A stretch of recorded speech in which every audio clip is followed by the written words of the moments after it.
meaning in life. Call to talk to Rabbi Jenny at 888-565-1470 and email questions and comments at rabbijenny.com. And now, if you're ready, stay tuned for the Rabbi who will light your world on fire, Rabbi Jenny. Hey everyone, good Yontif. Happy Wednesday. It's Rabbi Jenny. I'm so glad to be with you all today. We still got AC/DC in the background. I have to tell you, I have been fasting since last night. So it could be a loopy show. So welcome to the Rabbi Jenny Show. Our topic today is spiritual hunger and the sacred fast. And we're going to be talking about that. I do have some housekeeping, though, to do. I want to remind you of the Rabbi Jenny page on Facebook. I want to remind you of the website, which is rabbijenny.tv. And I have a little housekeeping to do. I want to say hey to Jake Jones listening to the Rabbi Jenny Show in Atlanta. What's up, soul brother Jake Jones in Atlanta? Thank you so much for getting in touch with me on Facebook. I also want to thank my listeners who helped me with the name Albert Camus. I think that's the way you pronounce it. Yay! I want to thank you. Okay, even Rabbi Jenny doesn't know how to pronounce great people's names. So thank you so much. And again, I'm teaching you to be humble and admit your mistakes. So thank you so much for that. So, and the two main ideas for the Rabbi Jenny Show, if you're a first-time listener or if you're coming back and just need to be reminded again because they are so important. The first main idea for my show is that the world is happening for you and not to you. And that is without any exception, my friend. So if things don't go your way today, it's because it's happening for you and not to you. You just can't see why yet. And the second main idea is the reason why that is because you are divine love light energy connected to the rest of all of us divine love light energies, and you are constantly expanding. And let's just say if there's a block right in the way of what you think you want to do, you can't expand, so you ain't gonna do it. You know what I'm saying? So we just got to go that way. So let's go to our topic. Our topic is spiritual hunger and the fast. Like I said, it is Yom Kippur and the Day of Atonement, and one of the major fasts in the Jewish calendar. It's actually the most, I would say, the most popular fast in the Jewish culture. And there are so many different ideas surrounding fast, why we fast, going across all the major cultures that I really was excited to talk to you about. And I knew I would be in a strange state of mind because I had been fasting all day. There's something that happens when we don't feed our stomachs. And I believe that it causes us to try to feed ourselves in other different types of ways or point to where we're not being fed. And so I really want to talk about this idea of hunger. You know, what are you truly hungry for? If you're listening right now, you know, it's like the fast is the second step. And, you know, when you choose to take on fasting as a way of honoring or worshiping, or even as a spiritual practice, or even as a personal practice for personal growth, you know, you want to understand that it really is a act of evaluating hunger. And hunger in your life. And there was there's a Muslim or an Islam quote from it's not from the Quran, but it's from one of Rumi, and it is not the Rumi. We're going to be reading a little Rumi on the show, but it says, "Indeed, hunger is the king of medicines. Listen, take hunger to heart. Don't regard it with such contempt. Everything unsweet is made sweet by hunger. Without hunger, even delicacies have no savor." So, like, what are you truly hungry for? And I was asking myself this question, there's like 4 different kinds of hungers. I think there's the physical hunger for food, and then there's a mental hunger, like for knowledge, for the truth. And there is a spiritual hunger to be closer to the divine, which we'll read some fantastic poems by Hafiz and Rumi about that, that hunger to be closer to God, which is more romantic sometimes and more passionate than anything you can experience. And then there's the heart hunger, the hunger for love, for not only love of self, but friendship love of others. There's animals, the idea. And then, I was thinking as I was sitting here in the studio before that there is one more kind of hunger, and it's a hunger for touch. I think that we as human beings, the skin is the largest organ on our body, and I think that we actually do ache for touch. even if it's just a hug or a massage, it's just, there is a hunger inside of us. And do we even take time in our own life to see where we're starving? You may be completely satisfied in your mental world, in working, but you're not feeding yourself in other ways. And fasting is a great way to kind of put all that in perspective. And actually, a lot of the cultures kind of call it that way, that it's a way to stop and put yourself back into alignment. Caroline Mace, who is an amazing teacher, and she's somebody I've taken a lot of classes from, she talks about the throat chakra, which is the energy center of the throat. Now, when we think about fasting, we always think about eating, but you also don't drink alcohol in the Islam tradition. And a lot of people fast from certain types of words they use. They don't use curse words, or they don't smoke cigarettes. So a lot of the things that we fast from are centered around this throat area. And when you talk to people in energy medicine, the throat chakra, or the throat, is actually the center of choice. It's the center of decision. What you say, what you do begins with your words, as scripture stated, and God said, let there be light. So this area, your throat, is very important in your life. And the reason why fasting is so important, because the area of your throat is actually located in the middle of your head and your heart. And so when your head and your heart are not in alignment, or are not congruent, or even are not in agreement, you will eat something instead. So, I may want, you could say, well, I love him, but I really love him. I think I'll go have a donut. That's a really good way of putting ourselves in alignment. Now, when you choose to fast or choose to not do one of those things, you have to confront those incongruencies. And so the intention of a fast, or the intention of the decision to stop doing something, would be better served if you knew why you were doing it, And you guys, I haven't eaten all day, and I would love to tell you that I've had some great revelation today about my life. And, it just wasn't really that kind of a fast. I tried to think about the starving people on the planet. I tried to think about the areas in my life I was still hungry. I also tried to think about why fasting wasn't so hard for me today. And that we were talking about with my lovely guest before the show, and we were talking about Mahatma Gandhi. Mahatma Gandhi, who said, be the change you wish to see in the world. He was very famous for believing in nonviolence and taking very drastic actions to take that stand in the world. And one of the things he did do was a hunger strike. We all know this. He did not eat for 21 days. And that's a really long time. But as I was sitting here thinking about it, I thought, for Gandhi, that might not have been so hard.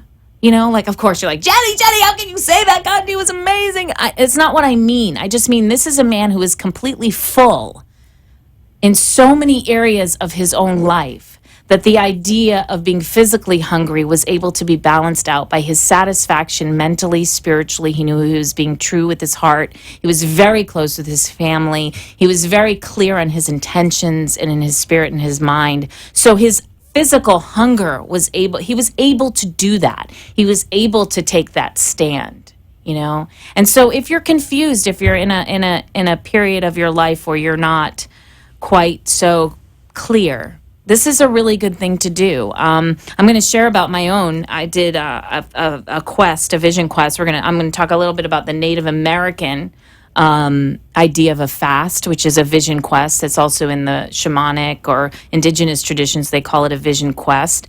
But I wanted to talk about this movie that I watched, and I do love movies. People make fun of me, but I do. I love movies. And I watched this movie, Wild, with Reese Witherspoon, based on the true story of this woman who strayed. Cheryl Strayed is her name, and she actually renamed herself Strayed because she strayed on her husband. She's just a really funny lady.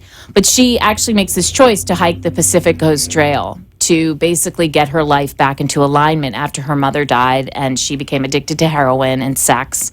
And she just couldn't figure things out. So she puts this backpack on her back and goes hiking, for 1,000 miles. And, there's a lot of hunger in that. There's a lot of fasting in that. You're not only fasting from food, you're fasting from ideas. You're fasting from human contact. You're fasting from good food. You're fasting from the telephone. I mean, there's so many things that she let go of, and she really did put herself into alignment. And throughout the movie, it shows all the things that come to her mind, all the incongruencies, all the inconsistencies with who she truly is. And I guess that's the message I can get to now from my own journey. I took a journey with a teacher and some friends, and a couple weeks ago, and I actually I did not eat for a whole day, and then I did not eat all night, and what happened on the journey was not what I thought. You know, it wasn't like any magical, like, black elk vision of all the seven hoops and the rainbow and the world becoming something magical. I didn't get a clear vision of where I was supposed to go next. But what I did see was that I know what I know. And I saw the incongruencies in my own thinking and my own feeling, and how I actually sabotage myself a lot in how I think and how I feel. And I'm excited because I think our guest is going to be able to talk about that. But I saw how my own insecurities and my own inability to see the actual things that have happened in my life and focus on the nuances, the negative nuances, actually get in my way of the truth of knowing and being and doing what I know. And I'm saying this for you listeners because we have a lot of opinions, I think, running through our heads. They come from family, they come from friends. And remember, those opinions come from our family and friends' experience in their own life. And we carry those around, and they get in the way of the truth that we've actually experienced. So one of the things that we're going to encourage you on the show today is to make some sort of a fasting decision this week. You know, it's a Shabbat to Shabbat show. Well, it's actually a Wednesday to Wednesday show. But to make the decision to consciously fast with the intention of seeing where you're incongruent, where you're getting in your own way. Incongruent does not mean you're doing anything wrong. It means you're actually moving forward because, again, we're always expanding. But it means you might not be seeing it. You might not be acknowledging the truth of what is. And all great vision quests were simply acknowledgments of some sort of a truth. Before we go to break, I want to talk about this idea of spiritual hunger. I have so much to talk about. I could talk about Buddhism. I could talk about Judaism and Islam. You know, fasting is and actually Islam is fasting is a huge thing. It's one of the 5 pillars of Islam.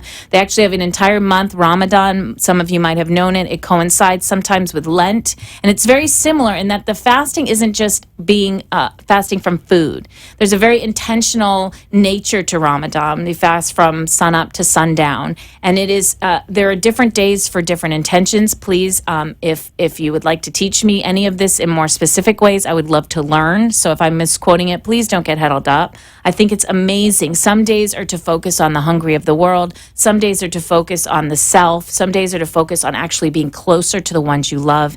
It's actually a very intentional and magical way of getting close to God. And it was very important to Muhammad to include it in these 5 pillars, along with pilgrimage to Mecca and praying and some of the major things, reading the Quran, an actual fast for an entire month. It's fascinating, and it's such a dedication of the level of faith. And 2 mystics, before we come, we'll go to break with one of them. 2 of the most passionate mystics came out of Islam, and one of them is a Sufi mystic, Rumi, which we've all heard of. And I have to read you this quote because it is delicious, listeners. It is this: "I desire you more than food or drink. My body, my senses, my mind hunger for your taste. I can sense your presence in my heart, although you belong to all the world. I wait with silent passion for one gesture, one glance from you." Oh my goodness, that is just fantastic. And we also have Hafiz. Oh, we're going to break. Okay, we'll read a quote by Hafiz, the other delicious mystic, when we get back. This is Rabbi Jenny. Join me for Spiritual Hunger. Bye.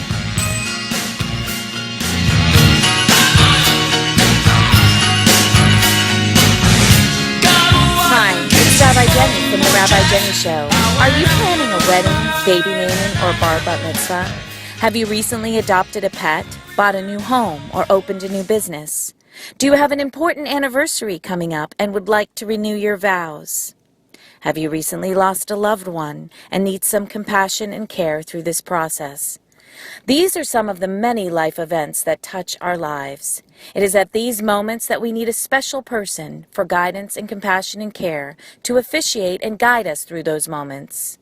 Call me, Rabbi Jenny, at 561-346-8207 to guide you and officiate these life events. 561-346-8207. Rabbi Jenny, for personal compassion and care and loving guidance for the important events of your life. The after-school hours between 2 p.m. and 7 p.m. are when millions of children go home alone or are without adult supervision. Statistics have shown that during this time, gang involvement, teenage pregnancy, and drug use begins. For the past 15 years, For the Children, Inc., a place where children come first, has been a pioneer in providing quality after-school programming for underprivileged youth aged 5 to 18 in Palm Beach County. Our children are our future. To ensure their success, they must have equal access to quality educational, personal growth, and leadership tools. For the Children, Inc. provides them all. Donate now to For the Children, Inc. at www.forthechildrenfirst.org. This public service announcement for the Children, Inc. was brought to you by the law offices of Manjula Caladini, Esquire, concentrating in immigration law. www.immigrationassociates.net. Are you or someone you love suffering from a substance abuse problem? Have you tried many different ways to heal and rebuild your life and are finally ready for a solution? At Bliss Recovery, there is a solution. At Bliss Recovery, one examines foundational issues and is guided by talented, qualified professionals to rebuild one's life. Learning coping skills in a supportive environment, clients of Bliss Recovery rebuild their life with increased self-esteem, awareness, and purpose. At Bliss Recovery, one is awakened to joy and connection to the world.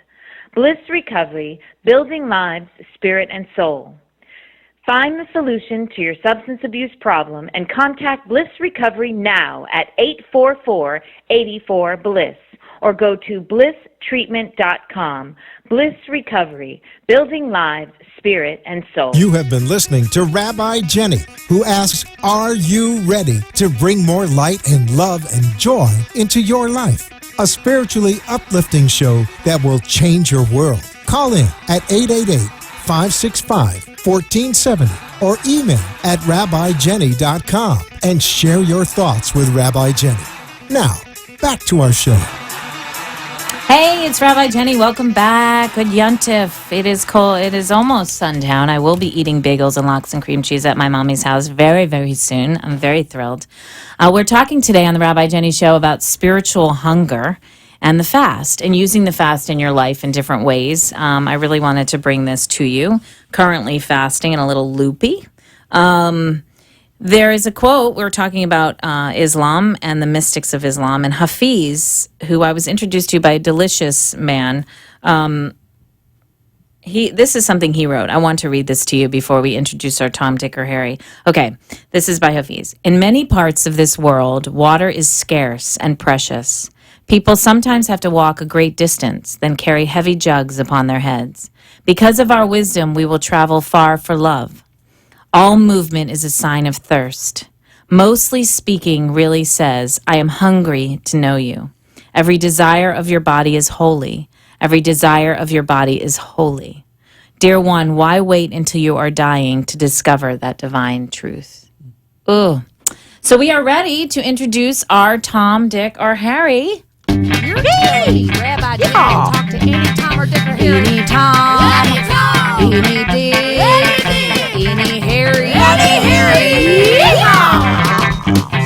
We are here with my very dear friend, the Reverend David Cronin. He is also the owner and of the establishment Changing Times, which is a pillar. I mean, it is an establishment. It is a cornerstone of the spiritual community in Palm Beach County, Florida. So say hi, David. How are you? I'm doing great. Thank you for having me back. Yeah, absolutely. Absolutely. David was a part of my Kol Nidre service last night, and he was just fantastic. So tell us about hunger, like fasting. I mean, your spiritual practice. Have you ever engaged in fasting or? Yeah, so I have done fasting on a couple different levels. I mean, one is the standard food fast. Mm-hmm. But some of the things that I like to fast in other ways, somewhat like you have hinted at, but like not go on Facebook for 24 hours or longer. Another thing that I've enjoyed doing is being aware of just the things that we babble on about during the day. You know, it's just amazing how much time to be like really conscious of fasting and not speaking. There was, I came across this wonderful quote. I forget who it was, but it was, "Only speak if it improves on the silence." And so as I thought about that, and I thought, wow, and I was like, I watched my talking with employees and customers and friends, you know, how much just random babbling we do about really not a whole lot of anything. And so to not do that, to not talk. Well, and you become aware, I think, when you do that of why you're speaking in the first place. Yes, you know, there's that hunger. Right. Going back, there's that hunger, yeah. of connection, and also it's also so extraordinary when you begin to sense that there's this uncomfortable feeling when there's that long silence, and so we're very apt to want to fill it. Fill it, absolutely. With anything. Yes. Same thing like reaching for the donut, like you mentioned earlier. It's the same thing. It's the same. There's a hole, and so let me fill that hole. So the fast is being mindful of, look at that. There's that impetus to want to just share something. Let me just open to that clinging feeling of wanting to fill that hole. Let me not fill the hole, and let me just open. Not resist that clinging feeling. And it's like that idea of becoming conscious or becoming aware of when things annoy you in that way, and then choosing a fast based on that. Right. Like I want to encourage, the listeners, like, it could be, in my, relationships, that area, we've had many dinners talking about our crazy lives, but, that idea of like actually fasting from that. Yeah. Like saying consciously, well, I'm just not doing that again for a while. And becoming okay with that, just that space. Because again, I think it is a human hunger, a human need to connect for all those different levels. Yep. It's not just the love or the romance. It's the touch. It's the connection. Yes, and you know this as a therapist, but I've heard and I've practiced this on a couple occasions that if once a significant relationship ends, is that you do not date, even surrogate date. Right. Like connect with a friend as if it was almost like the same energy of a date, just because it kind of fills that need, but for 90 days. Yes. And I know when I've done that. Go closer to the mic. I know when I've done that, and instead of calling the friend to go hang out, going for long walks, and I remember having these extraordinary moments of doing that 90 days, and going for long walks by myself. And actually feeling that when I'm coming back from the walk, that actually there was more of me had come back. Right. More of me was there than when I went out for the walk. Oh, I love that. It's so, because we always think of fasting as actually taking away. Yes. But it actually brings in what you have. Like when I was sitting there on my mother's couch watching Guardians of the Galaxy with my son, starving while he's eating something because he's not bar mitzvahed yet, and, knowing I'm in the house where the best food is actually bought and made on the planet, which is my mother's, I was literally became hyper aware for a moment of him and the love and last night and the things. And so I came back with not only more knowledge of that, it challenges you to look outside that box you fit in before. Yeah. I think that it's very difficult to do these things. I think that, after my divorce, that was the advice from my spiritual advisor. I want you to wait a year. Wow. If you know me, you have a tougher one than I had. If anybody knows me, that's like ridiculously impossible. Okay, I'm very social. I like people, and I'm not ugly. And so it was a really bad challenge. But what she pointed out to me was so profound, and I know you can relate to this. And I think we've talked about it before. Was she actually pointed to 3 people in my life who went very quickly from one relationship to another, and they actually repeated the person almost identically. Yeah. So the problems they had in the relationship, they actually inherited in a person who looked slightly differently. So she said, you don't want to do that. You waste another, not a waste, but you won't learn. Yeah. So get far enough away, because we need like a vantage point. You need to put the Facebook down to get the peace, to know who you actually want to talk to on Facebook, right? I don't know. I just really got on it for the first time. So it's like this. It's like this octopus. That's all I can. It just pulls you in. Yeah, it does. It does. It's insane. You can spend hours on there and have it just go by in nothing. Yeah. And then there's people who are on it and don't pay attention to it, and you're like, "Why? Wait, I put it on Facebook." Yeah. And they're like, "Jenny, Facebook's been on for like 15 years." I'm like, "Yeah, but I just got on it." But one thing have found is like if you're standing in line, and you'll notice that everyone else is on their smartphone. Yes. And so I make it a point as a way of fasting, being conscious of that. And when I'm standing in line, to consciously not do that, even though I'll feel that pull, but I'll work with my breath in that moment, be conscious of my breath, or I'll say a mantra in that moment, or I'll do a blessing like we talked about last night. Yeah. Just blessing, random blessing people, and having that way of connection. Because one thing about so many of those things that we're doing, it tends to be, well, what does this mean for and about me? Right. But when you're there just being present, or you're just sending a blessing to the person in front of you, the energy then is now coming out of you. It's coming out from your heart center. Yes. And when energy comes out of your heart center in connection and blessing, your vibration just rises. Yes. And that is what we want, and as you're speaking, I get this picture that I got right before I got to the studio that hunger does occur on every level. Yeah. And so, I hold my phone and I get on the internet, and please, it's brilliant. I think it's beautiful. I love the computers. I do. I think they've made the world small and they make things possible in ways. But, which hunger does it fill, really? Does it fill the which one? Because I think we're trying to fill all five by going on this Facebook thing. But it actually isn't. There is a need for touch. We are physical beings. We are spiritual beings. I don't breathe into my Facebook. I don't mantra into my Facebook. I mean, I guess you can try. But so it really is a very mental, machine-like. It's very cerebral. Yes. And so by acknowledging that, I think that, maybe fasting from it, you could become aware of like turning the other way and looking at who's in the house with you. Maybe that, petting your pet. Sure. Yeah. So, and you were talking last night about your cats.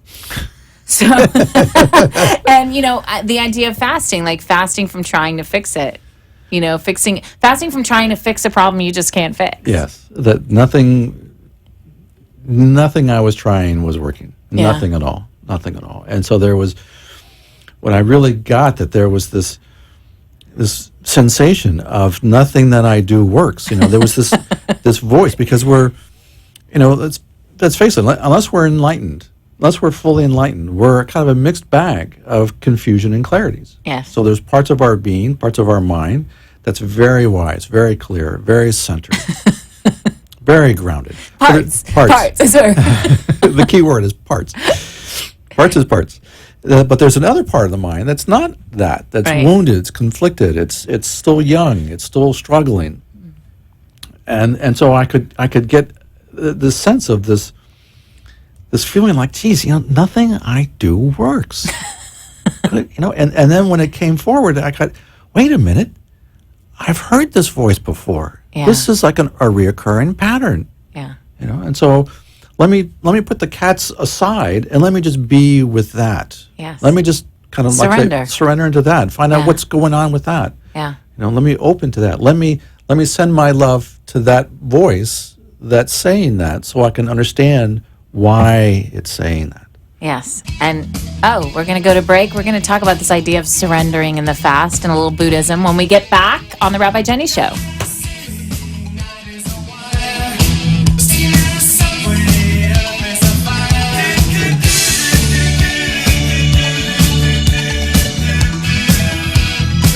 Are you or someone you love suffering from a substance abuse problem? Have you tried many different ways to heal and rebuild your life and are finally ready for a solution? At Bliss Recovery, there is a solution. At Bliss Recovery, one examines foundational issues and is guided by talented, qualified professionals to rebuild one's life. Learning coping skills in a supportive environment, clients of Bliss Recovery rebuild their life with increased self-esteem, awareness, and purpose. At Bliss Recovery, one is awakened to joy and connection to the world. Bliss Recovery, building lives, spirit, and soul. Find the solution to your substance abuse problem and contact Bliss Recovery now at 844-84-BLISS or go to blisstreatment.com. Bliss Recovery, building lives, spirit, and soul. The after-school hours between 2 p.m. and 7 p.m. are when millions of children go home alone or are without adult supervision. Statistics have shown that during this time, gang involvement, teenage pregnancy, and drug use begins. For the past 15 years, For the Children, Inc., a place where children come first, has been a pioneer in providing quality after-school programming for underprivileged youth aged 5 to 18 in Palm Beach County. Our children are our future. To ensure their success, they must have equal access to quality educational, personal growth, and leadership tools. For the Children, Inc. provides them all. Donate now to For the Children, Inc. at www.forthechildrenfirst.org. This public service announcement for the Children, Inc. was brought to you by the law offices of Manjula Caladini, Esquire, concentrating in immigration law. www.immigrationassociates.net. Hi, it's Rabbi Jenny from The Rabbi Jenny Show. Are you planning a wedding, baby naming, or bar bat mitzvah? Have you recently adopted a pet, bought a new home, or opened a new business? Do you have an important anniversary coming up and would like to renew your vows? Have you recently lost a loved one and need some compassion and care through this process? These are some of the many life events that touch our lives. It is at these moments that we need a special person for guidance and compassion and care to officiate and guide us through those moments. Call me, Rabbi Jenny, at 561-346-8207 to guide you and officiate these life events. 561-346-8207. Rabbi Jenny, for personal compassion and care and loving guidance for the important events of your life. You have been listening to Rabbi Jenny, who asks, are you ready to bring more light and love and joy into your life? A spiritually uplifting show that will change your world. Call in at 888-565-1470 or email at rabbijenny.com and share your thoughts with Rabbi Jenny. Now, back to our show. Hey, welcome back. It's Rabbi Jenny. Good Yontif. We're back with Reverend David Cronin, our Tom, Dick, or Harry, the proprietor and builder and fabulous owner of dear friend of Changing Times. I'm doing an event Sunday. We figured out Changing Time. It's just life is weird. So you can check me out on the Facebook if you want to come check that out. I wanted to talk about, I have these funny quotes about fasting that I have to read. Herman Hesse, who wrote Siddhartha, which was the unauthorized biography of the Buddha or a Buddha, and it's just a fantastic book.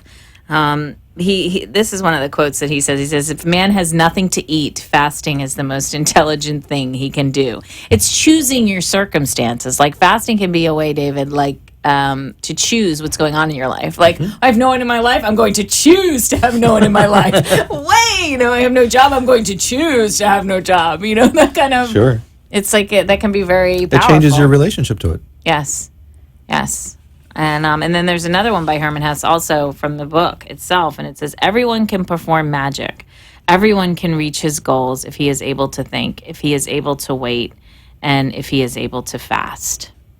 Because patience is one of the big ones. I call it it's the P in the Power 5 in my book.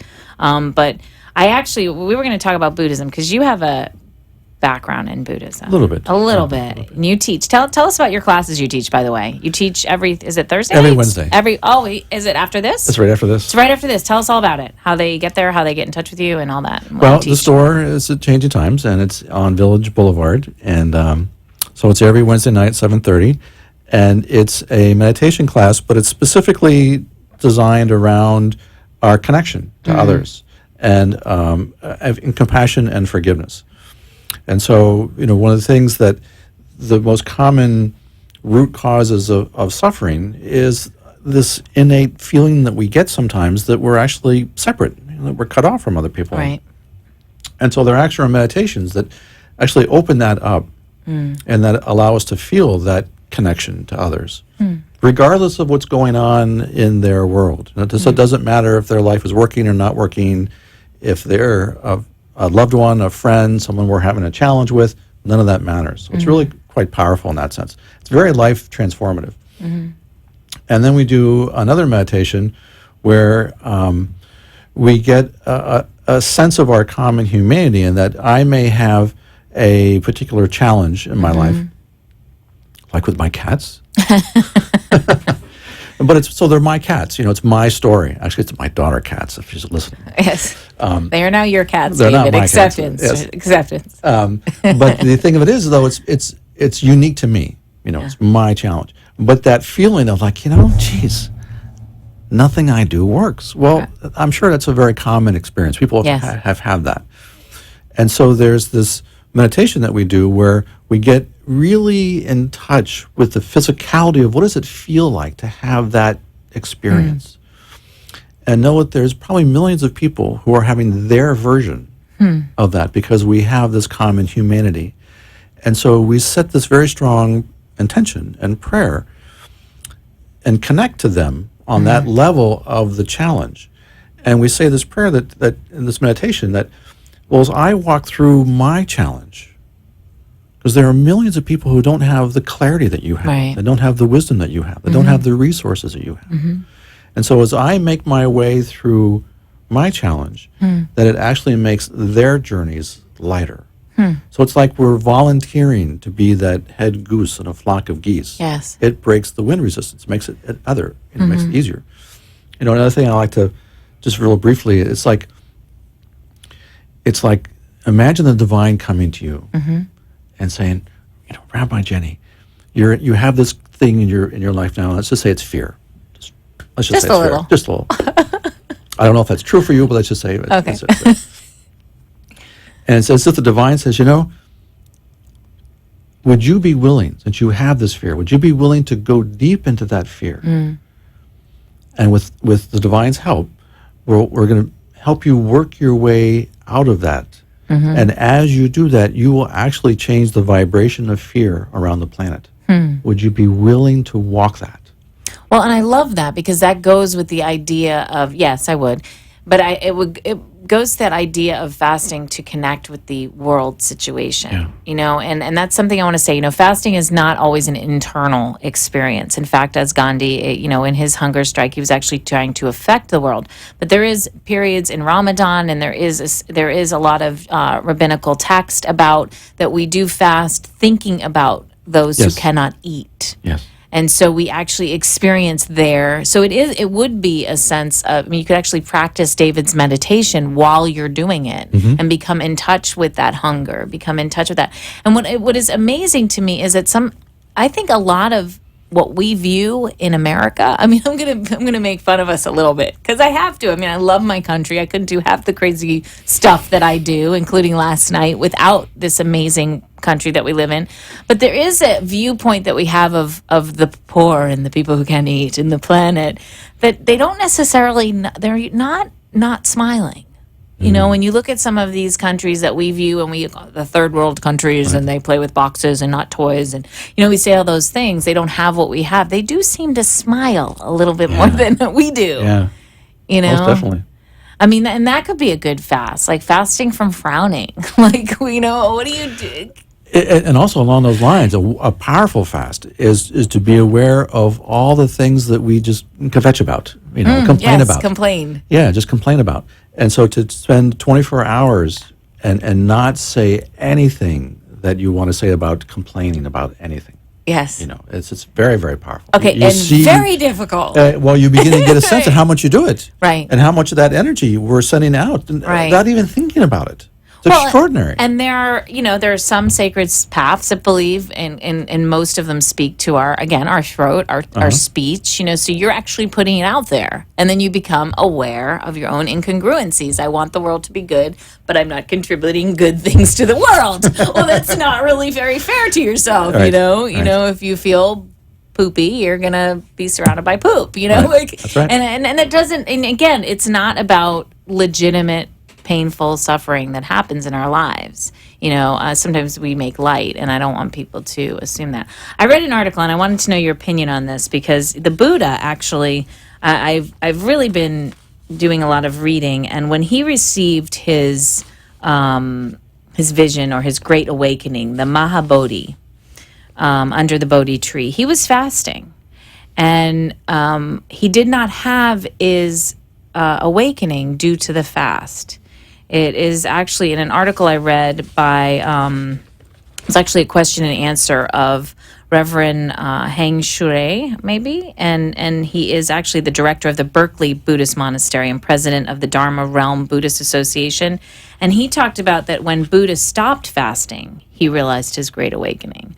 I don't know, I wasn't there, but there is an idea in Buddhism that moderation is important to recognize in the fast. It's called the middle way, the middle path. Because he spent extraordinary amount of years, extraordinarily austere, trying to manipulate his experience in his body and just extreme austerities. Right. And he came to the realization that this is actually counterproductive. Right. Actually, the middle way is the best way. And so when in Buddhism, when people fast, it's a very mild, I want to say it's mild because nothing is mild, but there's a lot of silence involved. Yeah. And it is, it's certain hours of the day. And there are people that maybe go to more extremes, but I find that very interesting in how that is congruent in Judaism. Many of the prophets were very much against fasting. In fact, they found it abhorrent and self-righteous. They were like, while you're fasting, why don't you just follow the other laws? There's a lot of that with Isaiah and where they talked about that, even though Moses did fast when he got his revelation on the mountain of the Ten Commandments. So it's like funny how when I read that, I thought that was interesting because we can become addicted to our suffering. We can become attached to our own suffering. It's not like I'm suffering in this way. It's actually being addicted to the suffering itself, which is the hunger. Right. There's a way in which there's a way in which spiritual practice can actually feed the ego rather than opening up to a greater reality, because it feeds that codependent relationship with spirituality that, I'm a spiritual person, I'm fasting, look at me, that type of thing. Well, it's chasing the serpent. It's like I always think of, Jim Morrison, and I have clients all the time. They're delicious young clients, and they love him, and he's a great poet. But like he chased the serpent, he chased the visions, and he did a lot of hallucinogenics, and it's that kind of idea of chasing that. I'll fast until I see something. I don't think that that's what they meant by the vision quest. No. And going back to the Buddha, the one thing about his enlightenment is that it wasn't the fasting, it was his intention. Right. When he sat down under the tree, his intention was, I am not going to get up until I awake. Right. And that is important. And it was his intention that I read from many teachers that the process of awakening is actually quite simple. It's not easy, but it's simple, and that you just have to want it more than anything else. And that's the case with him. He wanted it more than anything else. Yes. So it is the power of intention. Absolutely. And what you see is what you have decided to see. So if that was his intention, he received it. So, it's like we can take what we receive whatever way we choose to. If we choose to see it as the light or the dark, that's our choice. So, all right, David, you'll stick around for the final segment? Yep. This is Rabbi Jenny talking about hunger.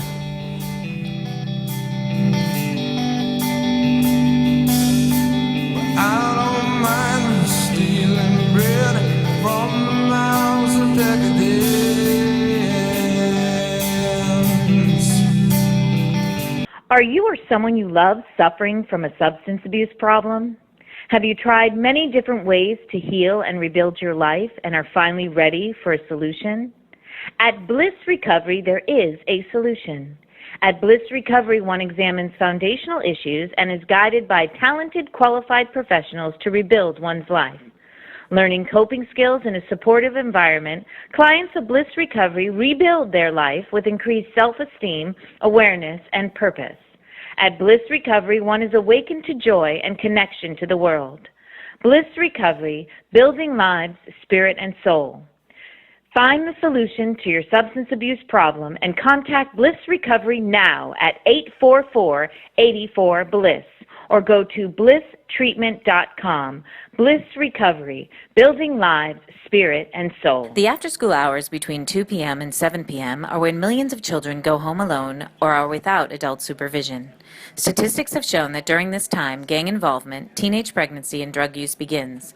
For the past 15 years, For the Children, Inc., a place where children come first, has been a pioneer in providing quality after-school programming for underprivileged youth aged 5 to 18 in Palm Beach County. Our children are our future. To ensure their success, they must have equal access to quality educational, personal growth, and leadership tools. For the Children, Inc. provides them all.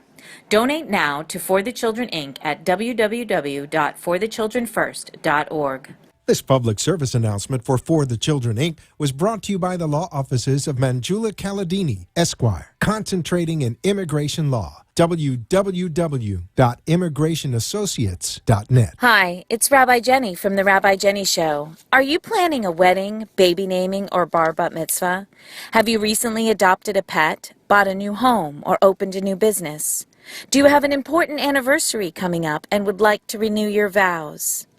Have you recently lost a loved one and need some compassion and care through this process? These are some of the many life events that touch our lives. It is at these moments that we need a special person for guidance and compassion and care to officiate and guide us through those moments. Call me, Rabbi Jenny, at 561-346-8207 to guide you and officiate these life events. 561-346-8207. Rabbi Jenny, for personal compassion and care and loving guidance for the important events of your life. You have been listening to Rabbi Jenny, who asks, are you ready to bring more light and love and joy into your life? A spiritually uplifting show that will change your world. Call in at 888-565-1470 or email at rabbijenny.com and share your thoughts with Rabbi Jenny. Now, back to our show. Hey, it's Jenny. Welcome back here on the Rabbi Jenny Show. We're talking about hunger, and it is time for the ridiculous Joy Jar Challenge. Joy, joy, joy, joy, joy. It's Adeline Gobergstein, and it's time for the Rabbi Jenny Ridiculous Joy Jar Challenge. Hello, who's on the air? Hi, this is Nancy O. Hey, Nancy Delray O. Beach. How are you? Thank you, Rabbi Jenny. I'm fine. Thank you so much for inviting me to be on the show. I'm so glad to be. I'm grateful to be on the show tonight. Do you know what the ridiculous Joy Jar Challenge is, Nance? No. What is the challenge? Okay, what it is that you have a few moments. I think that's long enough to say what you need to say. You have a few moments to name 10 things in your own life that you are ridiculously joyful about. Oh, okay. There's so many, but I'll try to narrow it down to the first ones that come to my mind. Okay, we'll get 10. My family and friends who encourage me.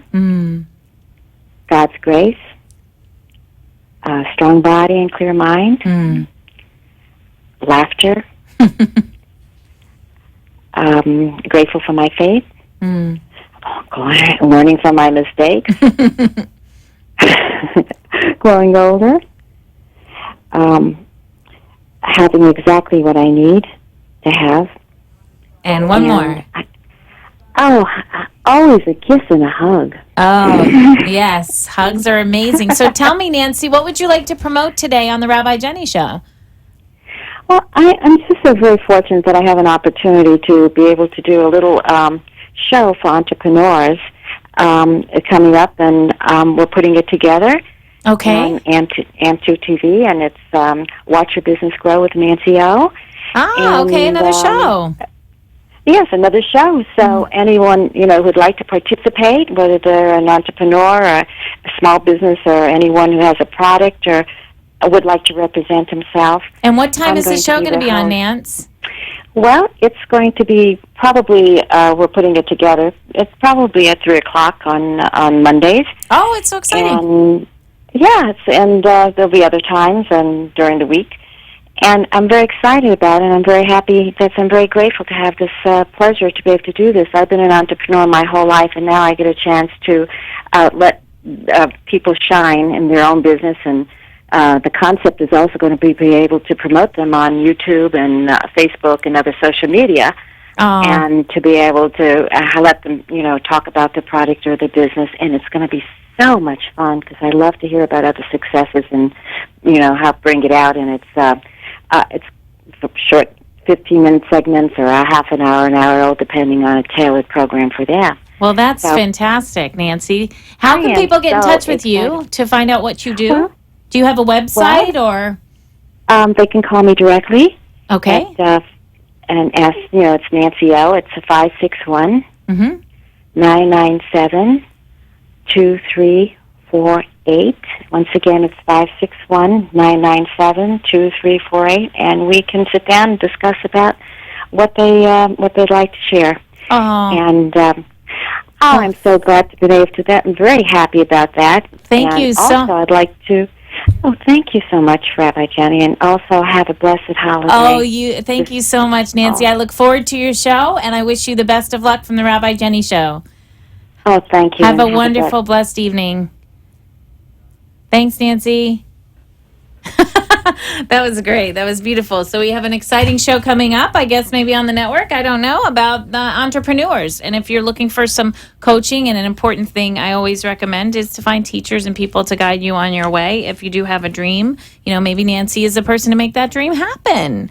I want to give you some quotes about fasting. One of them comes from Tariq Ramadan, who's a professor of contemporary Islam studies at Oxford University. He's got quite a few beautiful quotes on fasting. Fasting requires that we rediscover all that is alive around us and reconcile ourselves with our environment. And that quote actually goes very much in line with our final discussion on the Native American culture, a little bit on the vision quest before we get to the Jenny Jam. I want to talk about this idea of spending time to get a vision for your journey, and maybe encourage you, if you don't want to fast in some of the ways that I discussed with David, with the way you speak, and sometimes you eat, or in relationships, you might want to set aside a specific period of time to maybe not eat or drink only water, and go for a hike, and actually go with the intention of receiving a vision for your life. This is a very sacred thing in the Native American culture. It usually happens when a boy or girl reaches puberty and they are sent out to receive their life's purpose. One of the most famous vision quests was done by Black Elk in Lakota culture, and they call the vision in the Lakota culture, I hope I am saying this right, please forgive me, it's Hanbla Kayapi, which is crying for a vision. And on his vision quest, Black Elk got his vision of all the hoops, or all the circles, and that everywhere is everywhere, and that the center of the universe is within him and within all of us. And that is so much what David spoke of and what I spoke of, that when we fast, we become aware of our actual wholeness. It's really not an exercise in lack. It's actually an exercise in getting in touch with what we actually have. So I highly encourage you to do that, and I will be speaking to you after, but I am just very, very excited to do the Jenny Jam. Yo, yo, yo, jam, jam, Rabbi Jenny Jam, Jam. Ooh, we got a jingle beat. Been trying and trying and trying so long to feed the hunger, to itch the crave. Been waiting and waiting and waiting so wrong, it pulls me under like a wave. Lost in dread and misery, the lack, the pain, and the fight. Forget to tread, forget to see the beauty, the love, and the light. Fill me up, make me full. Fill me up, satisfied. Fill me up, make me full. Fill me up, satisfied.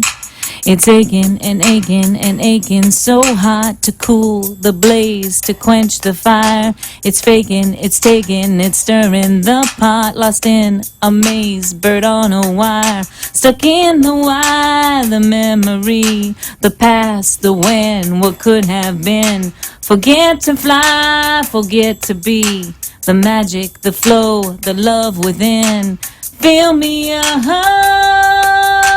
make me full. Fill me up, satisfied. Fill me up, make me full. Fill me up, satisfied. Been trying and trying and trying so long. Been waiting and waiting and waiting so long. Been aching and aching and aching so long. Been faking and taking and stirring so long. Fill me up, make me full. Fill me up, satisfied. Fill me up, make me full. We started again. This is Rabbi Jenny. I just like that one. I just want to lay back and be satisfied when I sing that groove for you. And I am so excited for my bagel lox and cream cheese in less than 35 minutes at my mother's house. I just cannot take it.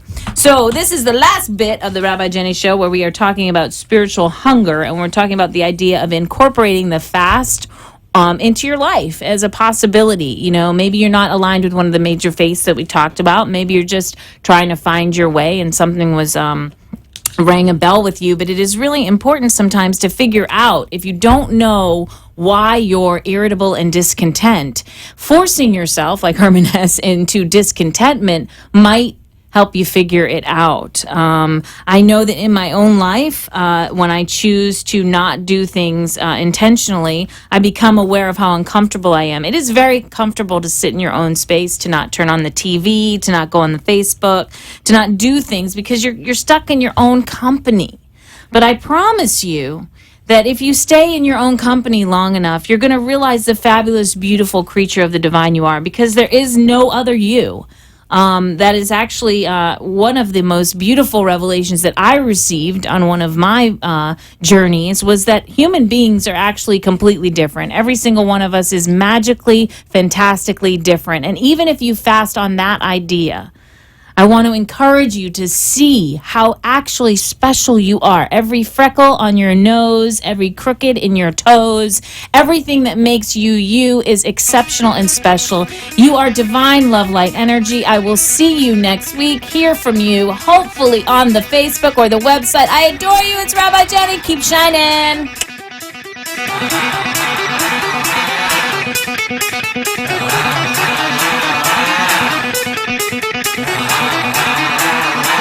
You have been listening and lighting up your life with Rabbi Jenny. Join us next week for another session of love, light, and joy as Rabbi Jenny takes life to the next level. Are you ready? Rabbi Jenny says the time is now. The opinions expressed